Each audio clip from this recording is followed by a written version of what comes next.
My name is Fountain Hughes. My grandfather belonged to Thomas Jefferson. All that I know, the teachers of mine, your master and your missus. I remember picking cotton.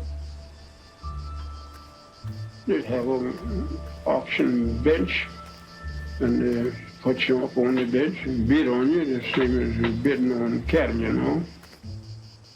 Well, they take that old woman, poor old woman cat in the peach orchard and whipped her. You know, and then snuffed the pipe out on her, you know. You know, the embers in the pipe. If I thought that I'd ever be a slave again, I'd take a run and just end it all right away.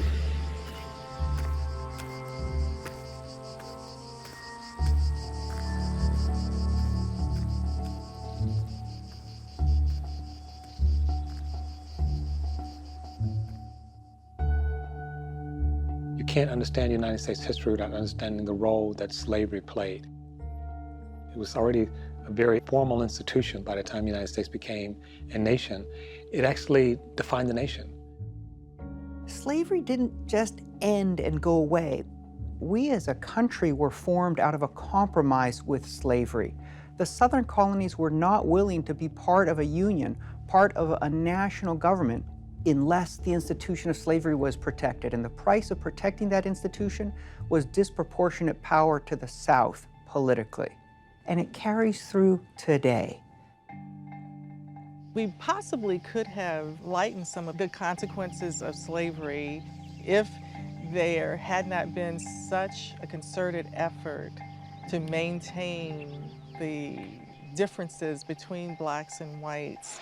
It's kind of like an infection, I think. You know, it may go away, but it always bubbles back up to the top eventually. I think that's what's happening now.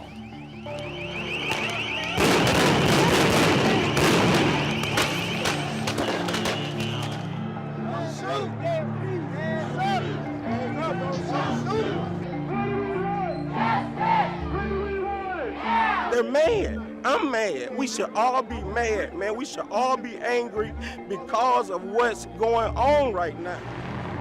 Law enforcement sources tell CNN Wolf admitted that he shot worshipers in cold blood as they gathered for a Bible study Wednesday at historic Emmanuel AME Church. His chilling motive?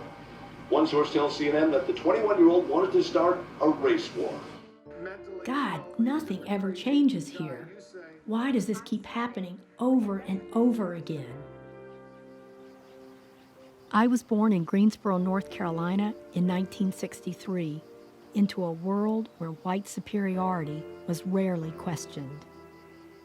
As a child, the only black people I ever interacted with in a meaningful way were the people who worked for us. I loved them like family. I felt a huge amount of sadness as a kid seeing how they and other African Americans were treated in the South. I didn't understand it. I knew something was deeply wrong, but it was not okay to talk about it. My longtime friend and producing partner, Sally HOLST, and I shared a similar upbringing. You know, I felt it. It was confusion, it was crazy making, and anger. Like Sally, the sorrow, anger, and lingering questions about the racist South of my childhood shadowed me into adulthood. I never understood how much my own uncomfortable journey to talk about this was connected to an untold history of our nation. You know, it's hard to be black in a world controlled by white folks. Du Bois said we always have the double consciousness. We trying to be black, and meanwhile you got a white ghost hovering over your head that says, if you don't do this, you'll get killed. If you don't do this, you won't get no money. If you don't do this, nobody will think you're beautiful. If you don't do this, nobody will think you're smart. That's the ghost.